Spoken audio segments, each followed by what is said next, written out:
experience a wave of relief, which is the same reason why someone returning from a funeral will crack a few jokes, feel the need to smile, to make love, to be with others and talk a little, to play with the kids. Because once you've gotten so close to death that you can almost smell it, it's nice to feel alive.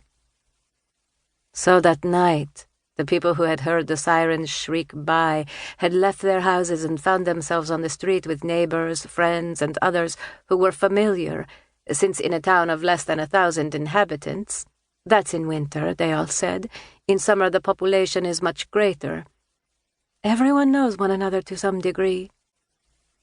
They found a dead body, people said. And as they said it, they felt chills run up and down their spines. Because death is something dark, a black hole that arouses great fear even when it only brushes you. If I heard right, it's a boy, they said. A drowsy child in someone's arms would rather have stayed home and slept. And if they'd been going to take a stroll through the nighttime street market or have a beer at the Centrale, maybe they would have left him at home. But when you hear that someone has died, it's almost as if the ghost were still hovering around, and no one wants to leave the children alone, or even the dogs for that matter, who had mistaken the unexpected outing for their morning walk and were peeing full blast. I heard it's a girl from around here, others said. And then there's a long suspended moment.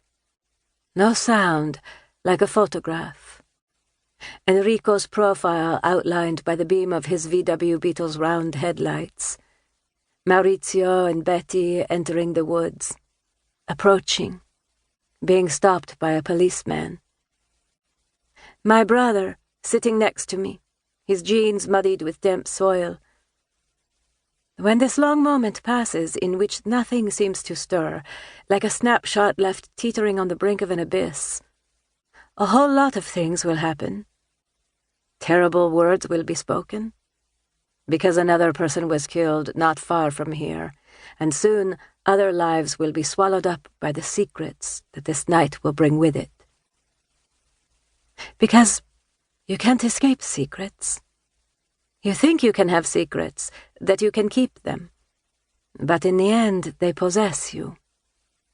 Do they know who she is? They asked. And to think that it was such a lovely night, such an important summer. I was 25 years old.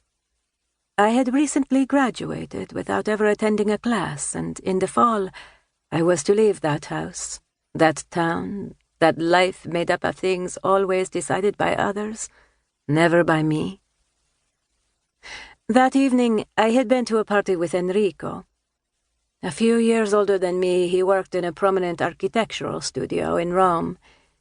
He wanted me to go away with him, at the end of the summer. There had been a time in our relationship when I was sure that things would go exactly that way. But that night, I had to tell him something that could change everything. It's Giancarlo's daughter, they said. They always said that. And until I went away, I would never be anything else. That's how it is in small towns where everyone knows everyone else. I, on the other hand, liked losing myself in a crowd, walking among strangers. Just try it in a town where if they see you taking a walk by yourself, they assume you're a bit odd. Some will surely say that's the reason why things went the way they did. Because it was odd. Because people need to console themselves when faced with death. They need to persuade themselves that there is always a reason, like there was for the German who had eaten too much before going for a swim. People need to convince themselves that somehow or other, it's always the fault of the one who dies. It's Alice, they said. That's me, Alice. 2. But did you have to go on Friday? Julia's voice coming through the earbuds has been asking him that since he left. Enrico had anticipated her.